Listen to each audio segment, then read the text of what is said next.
zakat syariat dan zakat tarikah. Dalam kitab Sir Al-Asrar, Syekh Abdul Qadir Al-Jalani mengatakan zakat syariat adalah zakat yang diberikan seorang dari hasil usaha duniawi bagi asna yang telah ditentukan pada waktu tertentu setiap tahun dan dengan nisab yang telah ditentukan pula. Sedangkan yang dimaksud dengan hasil usaha duniawi adalah harta yang didapat dari pekerjaan yang halal.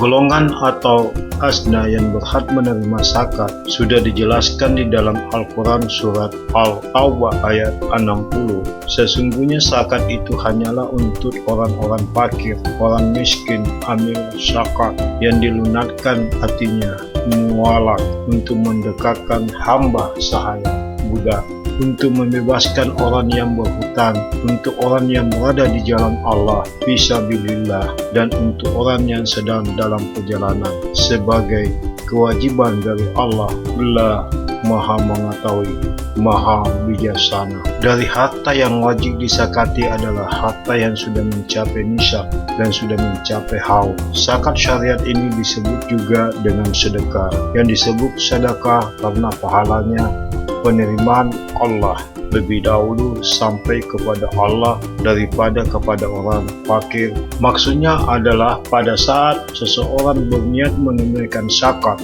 dan sebelum zakat diserahkan kepada orang yang beramal zakat, orang tersebut sudah terima oleh Allah dan ia mendapat pahala dari Allah bahkan sebelum zakat tersebut disalurkan atau dibagikan. Zakat tarikat, lalu apa yang dimaksud zakat tarikat? Syekh Abdul Qadir Al-Jalani menjelaskan, zakat tarikat ialah zakat yang diberikan seseorang di jalan Allah dari usaha ukrawi kepada orang-orang yang fakir dalam masalah agama dan miskin dari nilai-nilai ukrawi. Maksud dari usaha ukrawi adalah pahala yang didapatkan setelah melaksanakan ibadah-ibadah. Jadi yang dimaksud dengan zakat tarikat di sini adalah zakat pahala untuk orang-orang yang fakir dan miskin. Pahala karena kurangnya ilmu pengetahuan tentang agama sehingga amal ibadahnya sedikit bahkan ditolak oleh Allah SWT.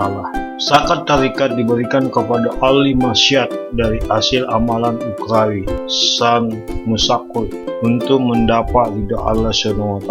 Lalu Allah mengampuni para ahli maksiat. Amalan ukrawi yang dimaksud adalah sedekah, salat puasa, zakat haji, bacaan tasbih, taklil, bacaan Al-Quran, kepedulian sosial, dan amalan-amalan baik lainnya, ujar Syekh Abdul Qadir Al-Jalani. Dengan begitu, lanjutnya tak ada pahala bagi orang yang berzakat tarikat karena sudah diberikan kepada orang fakir.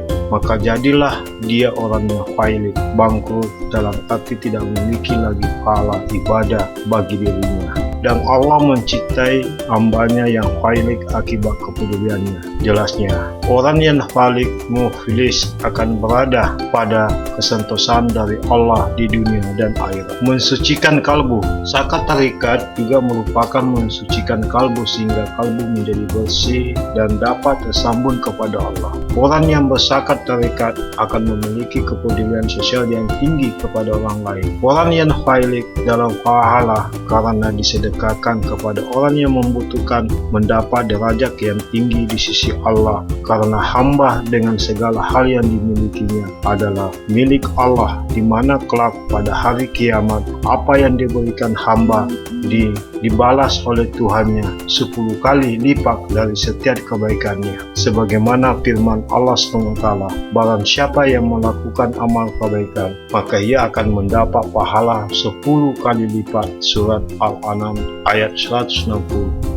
Syekh Abdul Qadir mengutip perkataan Rabi'ah Al-Adawiyah di dalam doanya, Ya Allah, semua harta duniawi yang menjadi jatahku berikanlah kepada orang kafir, dan semua pahala akhirat yang menjadi jatahku berikanlah kepada orang mukmin, karena yang kuinginkan di dunia ini hanyalah mengingatmu, dan yang kuinginkan di akhirat hanya bertemu denganmu.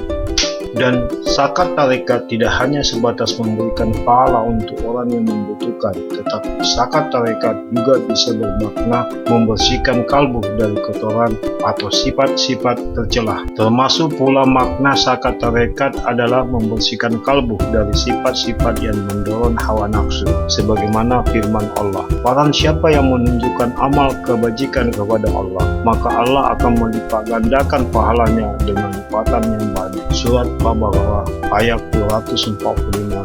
Dan firman Allah, "Sungguh bahagia orang-orang yang membersihkan jiwanya." Surat Al-Syam ayat 9. Maksud Al-Qar meminjamkan di sini ialah memberikan segala kebaikan di jalan Allah dengan niat berbuat baik pada orang lain, ikhlas karena Allah semata, didasari rasa kasih sayang dan tidak diikuti dengan harapan terhadap imbalan.